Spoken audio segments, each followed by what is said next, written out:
the issue. He's written enough usually about his childhood, and better to write about things that are getting more and more true. So here's a companion epigram for that one.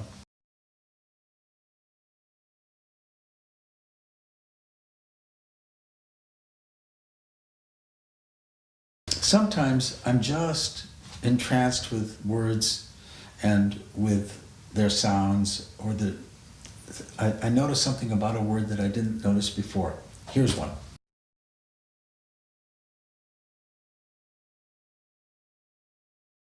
So, refuse and refuse are spelled the same, but they're pronounced differently. Why is that? So it goes like this. S's. Refuse, verb. Refuse, noun. That's all. Noun, adjective. Hard C, soft C. Rancor, rancid. Wow. You see, I would have never thought there was a relationship between the word rancor and the word rancid. And part of the reason I hadn't made that connection is because of the difference in the pronunciation of the C's in the two words.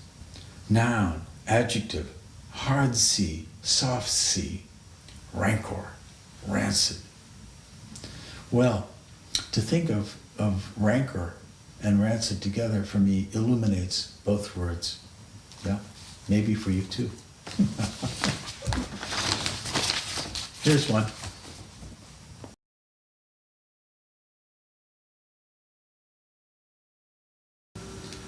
I was remembering my mother's dying and how I thought that in those months of her terminal illness, she'd want to explain some things or even apologize for some things to one or another of my siblings, and she didn't.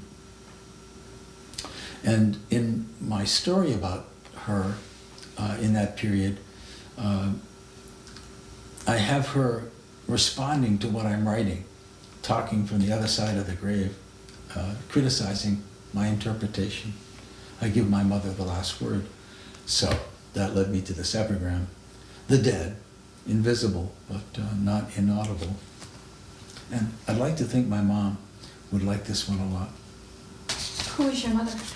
My mother, the late Thomas Farber, was a poet who published maybe 35 books, beautiful books, poems and books for children that were really for adults, reading books to children. Very rich. She also had been a singer of lieder and opera, very famous at that as well, and an actress, and mother of 4 children, and wife of my dad, the very famous pathologist and cancer researcher, Thomas Farber.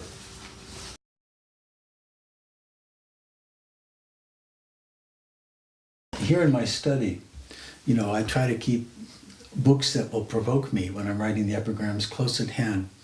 And it's an odd array of kinds of things I'm pushing off against. I mean, over there is a book called Humiliation. And that's a no-brainer. That's of interest to me.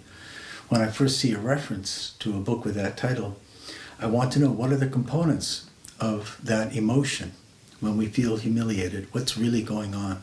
What have we lost when we lose face, for instance? But any of these books that I've been working through, and these are just the most recent. For instance, here's a book, The Subtlety of Emotions, by an Israeli Ben Zeev. He's already said a few things, he's written a few things that really interest me, and I'm going to return to them. I'm going to try to play with them. One is, he's talking about the qualities by gender, emotional qualities, and he basically has said, I note, that males seem to be better at anger, pride, sexual desire, and contempt. Well, wow, I hadn't thought of that before, and I'm going to think about it. Anger, pride, sexual desire, and contempt. Men express those qualities more often than women do. Elsewhere he says, speaking of emotional pretenses, and he doesn't think pretenses are all bad. He thinks that we have a need for privacy that's just as important as many other needs, and that the pretenses are functional. But discussing the types of emotional pretenses, he says there are both veils and masks. Veils and masks. Well, I'm going to have to chew on that for a while. And then finally, he considers gossip a good thing. For him, gossip's not a pejorative.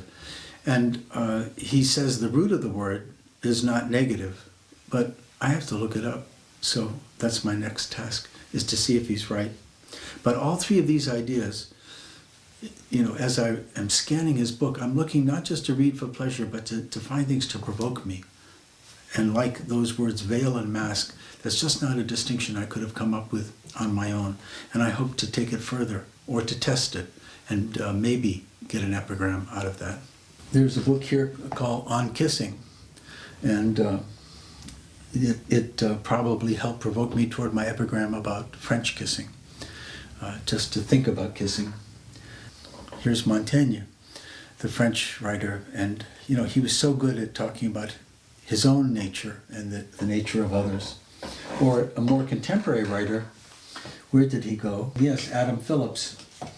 And this is a collection of his called Monogamy, and they're not quite epigrams, but they're brief paragraphs catching the anomalies of monogamy. He's an awfully smart writer, and he's a psychoanalyst, and I've learned a lot from him. Very smart man. Well, the famous writer Walter Benjamin, German, living in Paris, a Jew, had to flee Paris when the German army came in World War II, before World War II, and occupied Paris.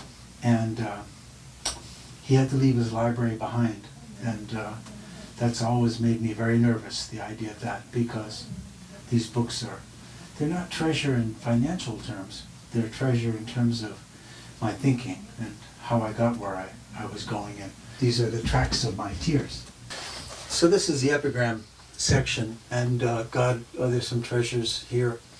The French, 20th century French writer Jules Renard, more Adam Phillips, a book on crying.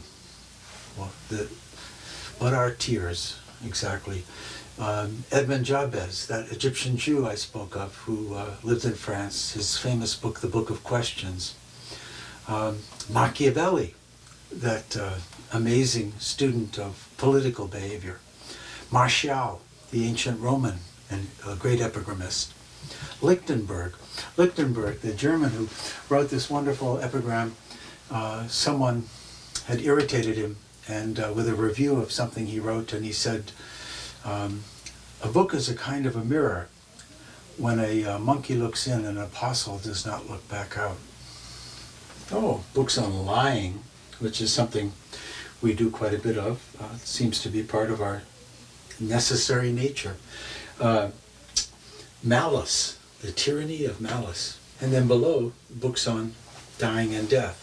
The tyranny of malice. I should take this out. I better reread this. I think there's still treasure for me to find here.